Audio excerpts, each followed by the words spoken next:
Good afternoon, everybody. Tuesday afternoon, cold out there today. To start off my interviews today, I have Jackson Memorial coach, Rachel. Thank you for joining me. Thank you. Thank you for having me. Exciting day yesterday. Everybody on Twitter excited the day finally happened. Season started. How did first day of practice go in tryouts? I mean, it was awesome. I think for a month now, we've just been itching to get on the wood and just be together, but again, a lot of the things take the fun out of it, the challenging part that we'll talk about in a little bit. But it was awesome just to be around a new group, new squad and new faces and their excitement. That first day of practice, I'll always remember as a player, that first day used to be after Thanksgiving and just showing up. And although it was a 6 a.m. Workout, I do doubles my first 3 days. That's my tradition here. And God forbid if I don't do it, my staff will call me soft. So I keep that in line.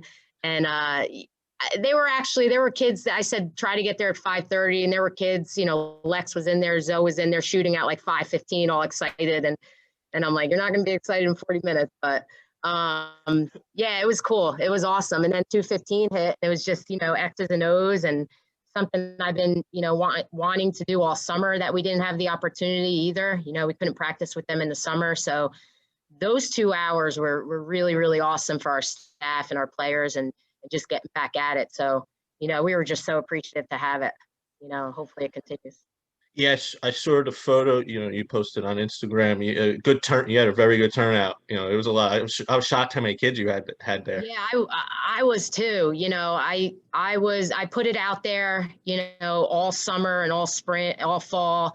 I tried. Coaching soccer is a advantage. I can get those soccer kids out that just want to stay in shape. And I think in the past we wouldn't have that many early on, but the kids want to play. They want to play. They're home by 12, and as long as it's safe and the administration's doing everything right, which they are, it was a nice turnout. So we were actually missing a few that weren't cleared. Maybe 10 more. So we had to split immediately, and we have 2 gyms, so we have the ability to do that. But it was nice. That's good. Before we get in, this season's team, I just want to go over last season. Your team had a very good season. I would say you were definitely top 3 teams I enjoyed watching last year. With your style, very fast pace, get up and down the court. What was the, mindset or the message you sent before the season started last year to your team? Yeah, I mean, they were fun. It wasn't even just fun to watch. They were fun to coach. They were fun to be around. Really, really good group of kids. I've had that group since they were 3rd grade, 4th grade, and on up, and to have them together in that senior class, we knew it was going to be a special season. But to be honest, I think my seniors really set the mentality day one, like, their goals and expectations. And, this team's a little different. We had that, Navy SEAL and Donza where she was, strict and, Bianca followed suit, obviously, and Mackenzie Dakin and Vela, they were really good class and great leaders that, they had the tempo going from day one. They wanted to push pace. And I've been in this for 21 years. And, sometimes I have players that teach me, Donza wanted me to cut the cord, like, let us play, Goody. And they know I'm an X's and O's and half court playbook coach. And that's something we do a lot with high IQ guys. But, there's kids like B and Donza that were like, let us play, let us cut the cord, let's get up and down. And we did it we did it the year before in the summer. And I'm like, this has got to be what we're going to go to and score really, really high. And we're not going to be the best defensive team. I've had better defensive teams. But, we're going to play fast and make teams chaotic and scramble and, get that score high and hopefully, come out with a win. It was unfortunate in a few games, but yeah, they were a great group. We'll talk a couple of those games in a little bit. I like to ask the coaches this. You run your little ballers camp, which my niece goes to and loves. Do you think that that contributes to having a successful program? Starting at a young age, getting a relationship with these little kids. Of course, it's funny. I went to Toms River South when my first kid Riley. We went there. They had a little baller clinic when she was 1.5. Sandy Madigan ran it. and I don't know if you know of her, but she's the boys assistant coach at South. And I was like, you know what, I live in Times Square, but I'm like, I could do this. I could do something special in Jackson. And there's so many kids that they don't play a lot of basketball. It's really a soccer town. Yes, it is. And, football and stuff and baseball. And, that's something I really, at my time in my career, I found passion in. I love it. I look forward to it every season. I prepare like for those days. You'll ask my assistants and my players with an agenda. And it's great. And yeah, it's part of a feeding program. Everyone says it's your middle school, but yeah, I truly believe it's when they're 3 and 4 because those parents buy in. I have kids that are staying in Jackson because I've trained them since they were in 3rd grade. And to watch them grow is pretty special, in other sports as well. But that's something, that's people say it's my side gig, but it's sometimes close to my number 1 gig. I love it. So, and my staff has been great. My players love it. They don't look for feet. They don't look for money. They don't look for any of that. They just love, giving back to the community. So. Yeah. And I could vouch to that because the one game, I think I told you, I think it was your state game. Game's over, I was talking to some of the parents and players, and my niece was there just sitting there, and 3 of your players went running up to her, like she was a rock star, and she had the biggest smile, which that's what it's about, and it made her feel great, and it's just a testament of your team and the message you're sending to your team.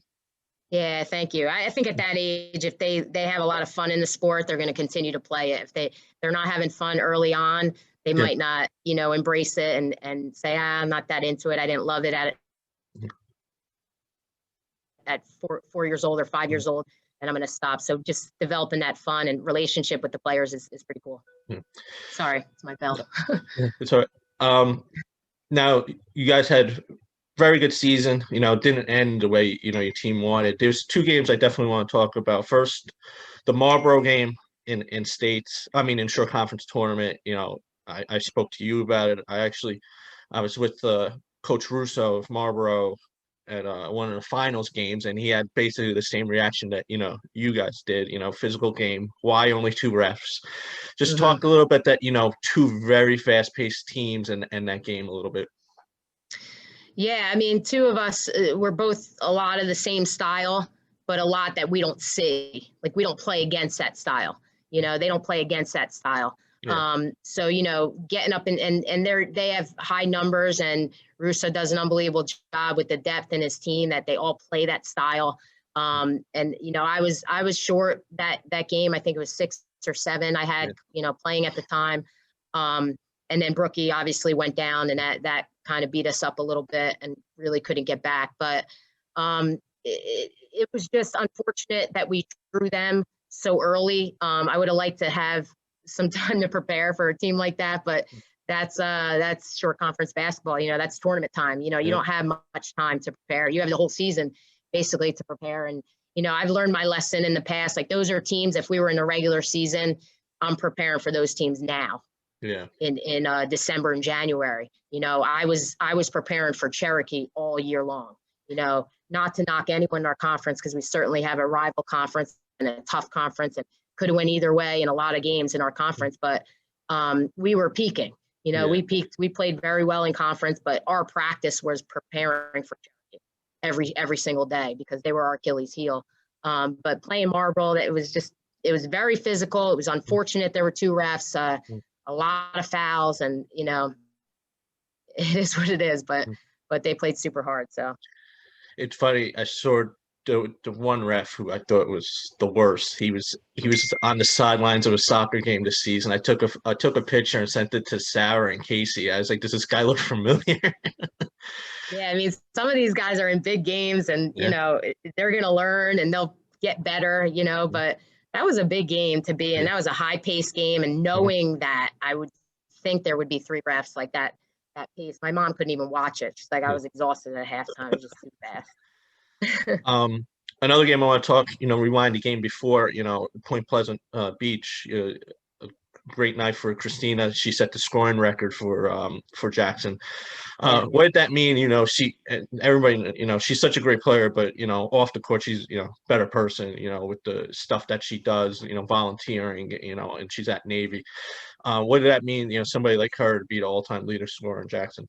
It was awesome. I mean, she's the epitome of, what we do here, just does everything right, socially and, in the classroom, academically, physically. She sacrifices a lot in 4 years. Bianca was the same way. Those two kind of were like two peas in a pod, where that was the reason we went. So Chris, came in.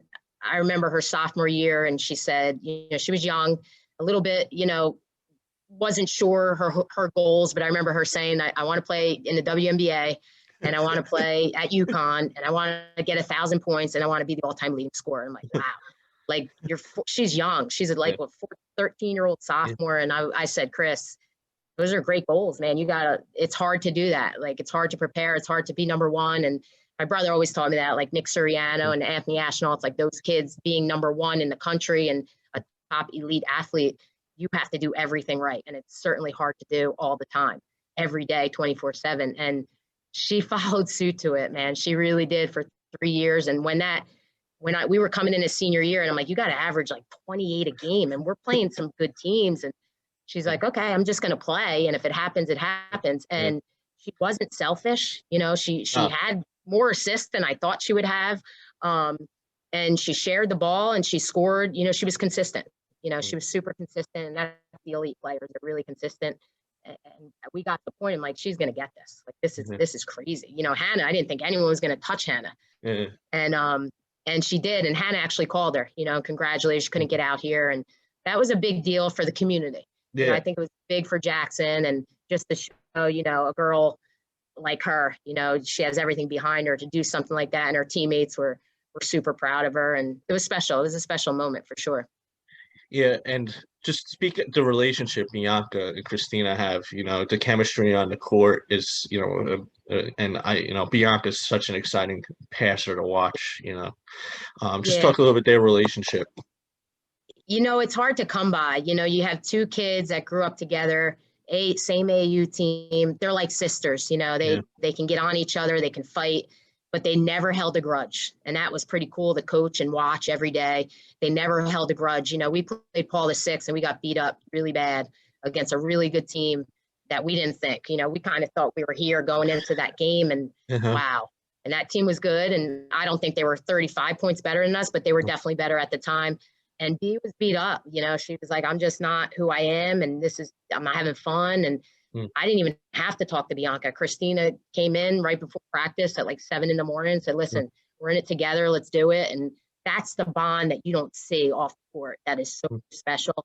And then people know they do that. And it just accumulates. It's the year after year. And, they're on a pedestal, those two. I bring them up all the time. And my team this year might get sick of hearing about it, but they understand what that means. But that bond goes above and beyond basketball, and it's special. If you have kids like that in the program that are not just have each other's back, but that are going to bring them out of the woods and make them feel special, that's important. And Chris and B definitely had that bond.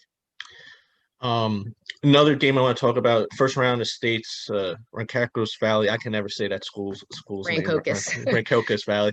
Yeah. To me, I thought it was like a tale of two halves. The first half, to me, Vela stepped up the first half, got a lot of offensive boards. To me, she was like the unsung hero that, didn't get the attention, spotlight, but she did, she crashing the boards, getting the points when you needed. And then you had the second half where Christina kind of went off and started knocking down threes, like it was a job. Just talk that game real quick. Yeah, I mean, Vela was our unsung hero all year. I mean, she won us a lot of games. She had 18 boards against Southern one night, and I was like, wow. She was a star of that game, but without her, we did not have 26 wins. That's for sure. And that's, most coaches will say your role players are the reason you get there. The kids that are setting the screens and getting the loose balls, and those are kids like her. But yeah, the Rancocas was always a rival for us, and Anthony will tell you, the coach there. We beat them in 2012. He's going to kill me for repeating the story again, but they were one in the state, and we were down 16 at half, and we won the sectional championship at their place in double overtime. And then the following year, we meet them again in the state's finals, section finals, and they beat us by 15. That was Hannah and Steph's senior year. And then we saw them again to Lex's freshman year, and then I feel like it's a state sectional rival. So we were amped for that game. They were amped for that game. The environment was awesome.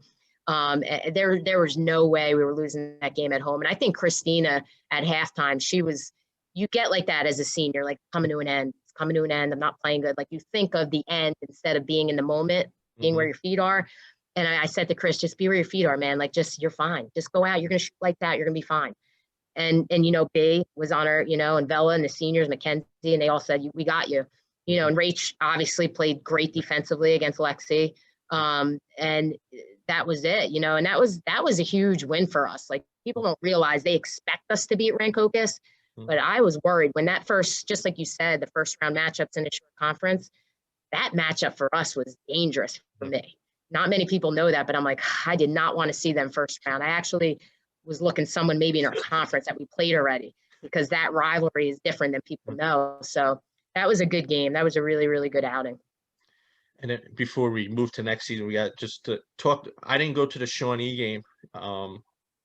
I thought you guys were going to win. That was one reason I didn't go, because I mapped out my schedule, and, I had, you guys would have played Saturday next, I think. And I had that game circled. And then Christina's mom is texting me updates. And I'm like, oh my, because I don't even remember what game I was at. And I was like, oh, no, I should have been at that game. Yeah, no, thank you for not coming. It was honestly there's a couple games in 21 years that I'll regret.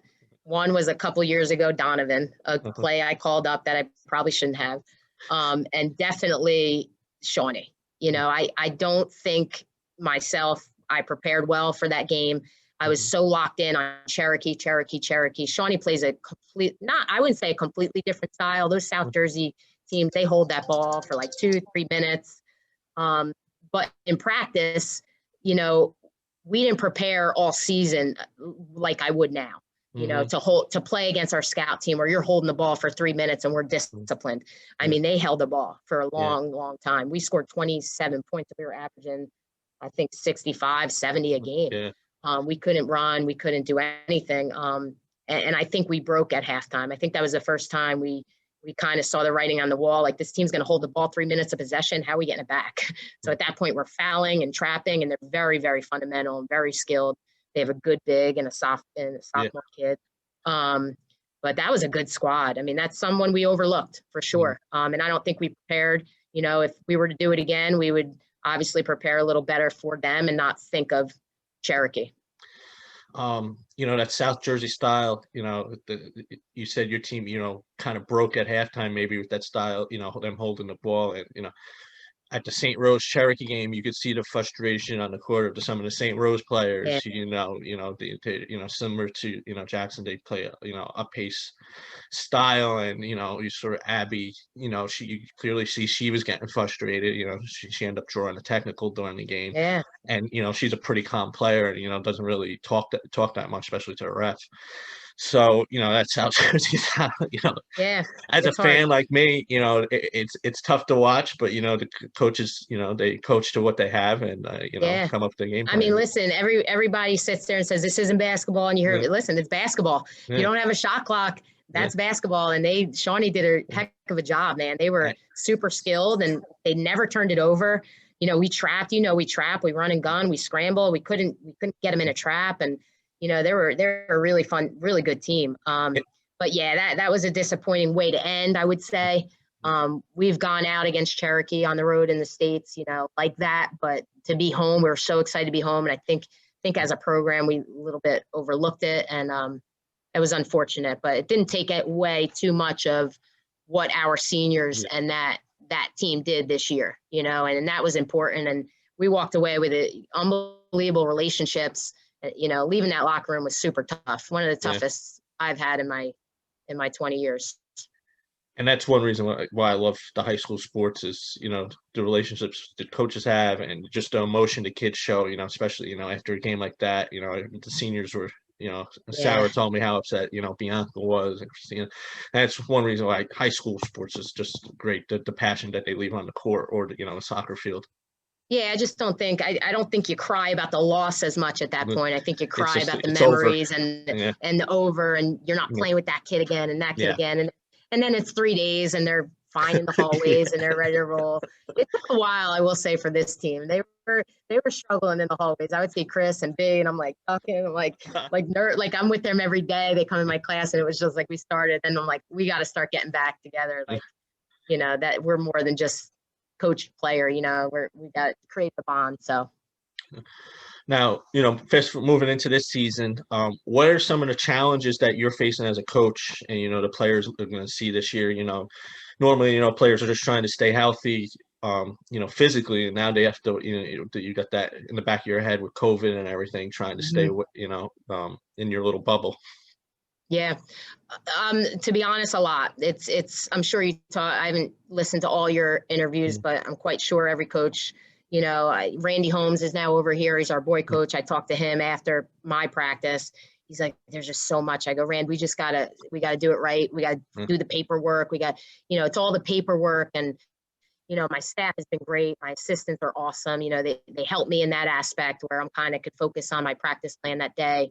But yeah, I mean, it's hard, it's keeping them healthy and, they're kids, at the end of the day, they're kids and they run around, they get run down, and we can only do too much, and I feel like so much. I'm saying, I feel like the Christmas is over. We got through that.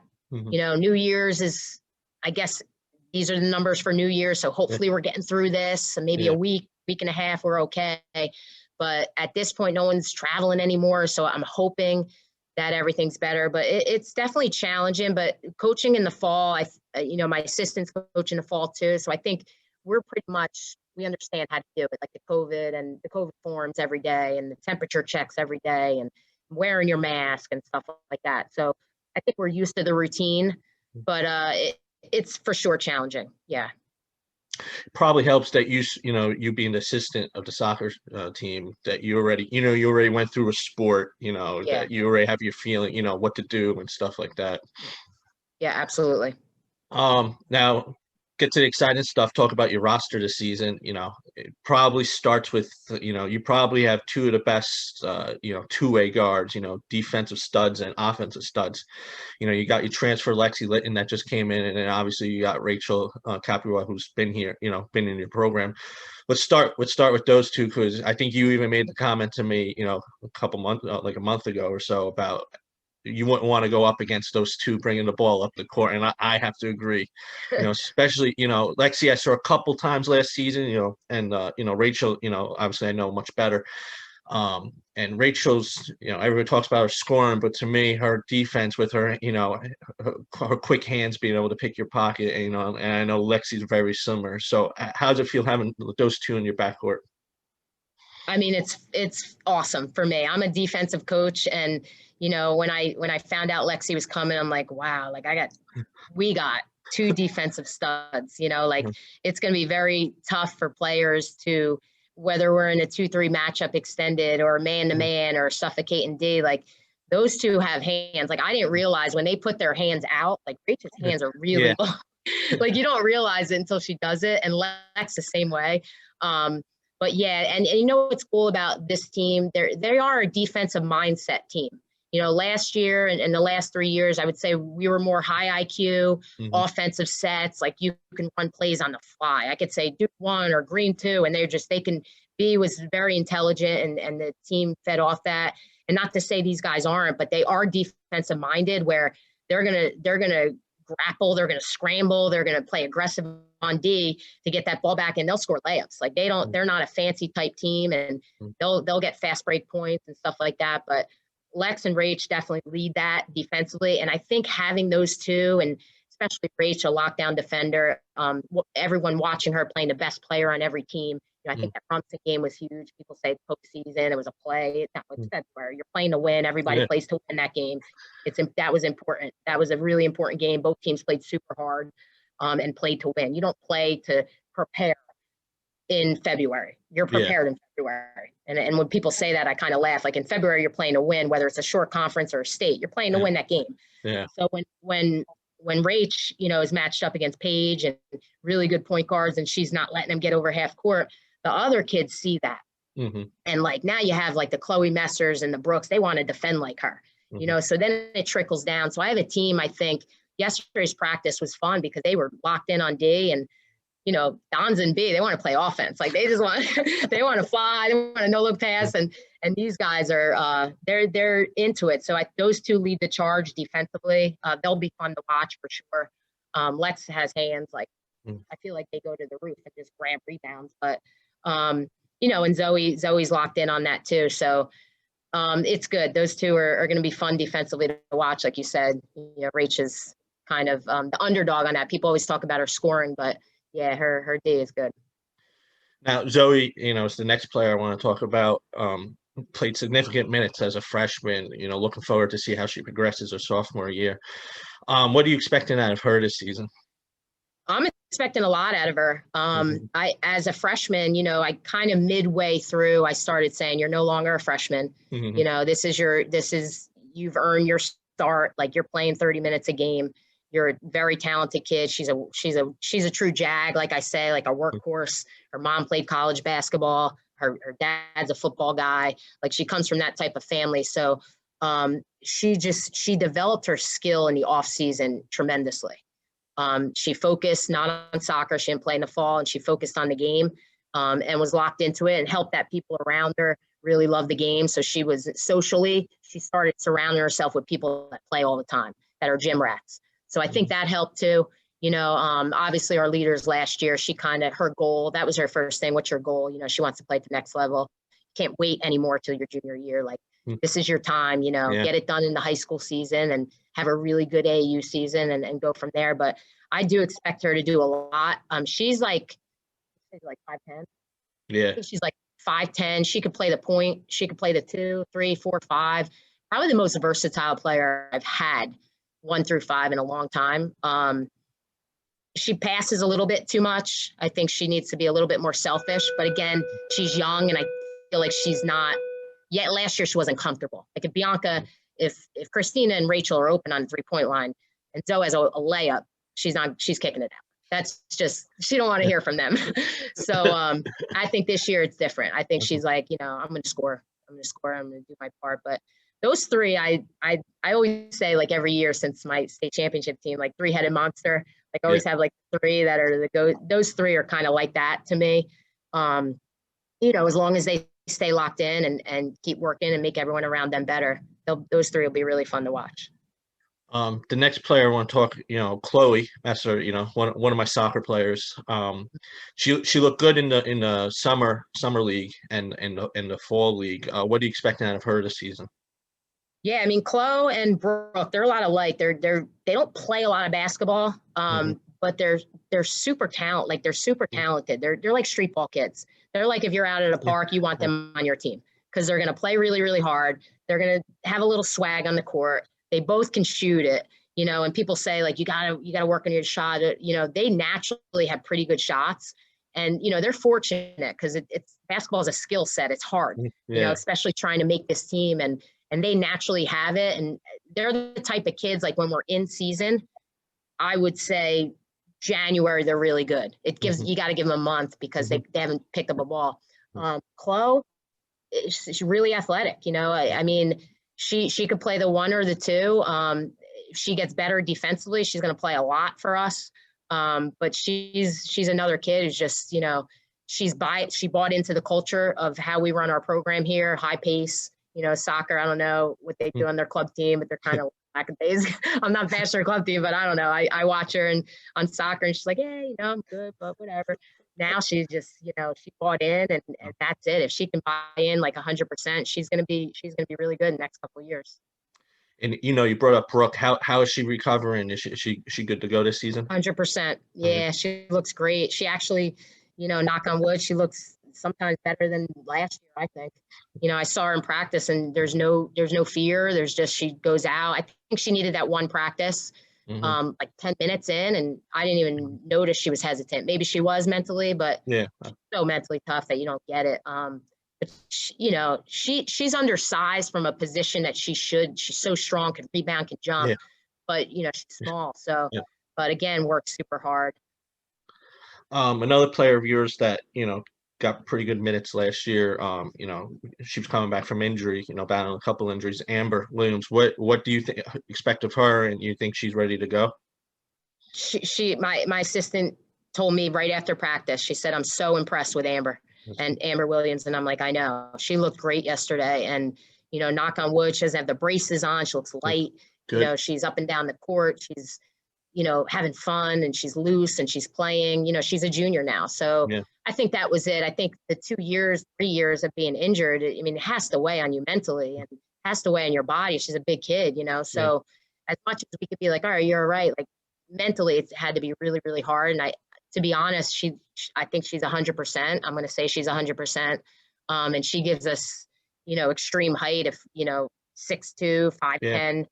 Zoe 5'10", in Lex, 5'9" in Lex, 5'10", and Camille and Destiny. So we're pretty big, you know. When we walked out on the court yesterday at practice, I was like, wow, like we're pretty big. Got a big lineup depending on how we go. But you know, they're all working hard. And to be honest, Nick, they're young. You know, they're playing behind 3 guys that never came off the court. You know, so besides Rach and Zoe, you know, Lex is obviously experienced, but it's a new culture, it's new coaching staff, it's new plays, new everything. So, you know, she'll get it quickly, but it's a young group that's got to play together quick. Like there's no preseason. We got to get after it early. You brought up Camille. What grade is she? She's a sophomore. Sophomore. Because she stood out a little bit. You know, I was at the summer and fall league. She looked good. Yeah. So you think she's going to get some significant minutes this season? Absolutely. Yeah. I mean, that group of post, Camille, Destiny, Amber, you know, they can interchange. Destiny's another JV kid who's a junior, who really just wanted to stay down and build her confidence, or else she would have been up with me last year. There's kids that way, and that's okay. And that helped her, to be honest. I wouldn't change it at all. But Camille is an energizer bunny. Like, kid doesn't stop. She was crucial in our Rumson win. She came in, Mackenzie Dakin was out sick. We were banged up, and she came in and hit a couple baseline jumpers. And I was like, all right, well, you know, this is what you're about next year. So, you know, she put the time in, she worked hard. But again, she gives us that height and that rebounding ability as well. Yeah, I liked the way she played during that summer league, and I didn't remember her from last season. That's why I asked what grade she was in. Yeah. Any other players you expect that, you know, were on your, you know, JV or your roster to have a bigger impact this season? I mean, the girls I listed there and I told you about, I would see myself probably going 8, 9 deep. Okay. Again, I have seniors that have been in my program and that have been certainly loyal. Girl Mel and Gabby, and I have 2 newcomers, Elle and Drew, that are going to see significant time this year due to the fact that, you know, our conference is a little different. Okay. I'm actually pulling that up right now. Yeah. And I just think those guys have put time in, and I could go to them, but we have to do a good job as a staff preparing your second and third string. Because what happens is then you're maybe up 10, 15, and you want to get them in the last 2 minutes or 3 minutes of a quarter or whatever, and they're not ready. That's not their fault. That's us. So we're trying to do that this year in practice, of really getting our third string runs to get them in so they're prepared. But yeah, I mean, everyone on our roster is going to get time this year. That's for sure. Who were you able to pick up out of your pod games? I think actually Jordan, when I had Jordan and Rachel on, I think they said that you picked up Donovan. Yeah, we have Donovan and Manchester. Oh, so two good games there. 2 very good games. Yeah. That was and good. I didn't know the Shore was letting teams, you know, switch a game. What do you switch like Manchester said they were able to who did I interview yesterday? Rumson said they were able to switch one of their division games with a different team. Oh, it could be a COVID case. It could be, it could, you never know. It could be if you have 4 teams in your pod, then you can pick up more. That could be it. But we have the amount in our pod that we can only pick up 2, because you're only allowed 14 games. So we have 5 in our pod. I'm hoping it goes back to A South, and nothing against our pod, because every game's a game. We're going to prepare like it's the biggest game. That's what we do. But, you know, we're going to miss those Toms River rivalries. Like, that's all we know. Like, we look forward to going to North and South and East and Southern. And, you know, it's just unfortunate, like, that we couldn't do what soccer was doing. You know, I mean, they kept their A South. That's just the hard part.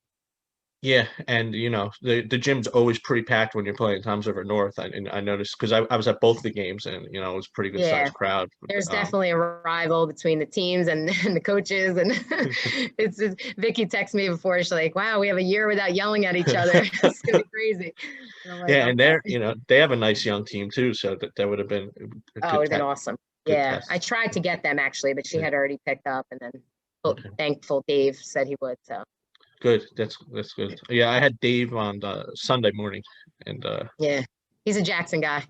yeah, I didn't know that he actually brought that up that he went to Jackson. I didn't know that. Yeah, That's good. Jackson guy. So, all right, Coach, I appreciate you joining me Thank this you. afternoon, and I look forward to seeing the results. Are you guys going to be able to stream? Yeah, we're actually streaming live. Okay. The link will be on our school website for Okay. free, Good. so you can watch all the games. I expect you, Nick, to get a fan cutout. We Yeah, need you yeah, in the yeah. stands. It's funny. My sister sent me Yeah, the thing that she got, and I go, yeah, I'm definitely doing one. you need one. Your niece. We got Yeah, to get you guys in the stands. You guys are true fans. definitely gonna happen. All right, Nick. Thanks for having me, man. No problem, Coach. Good luck to you and the squad. Okay, stay safe. You too. Bye-bye. Bye.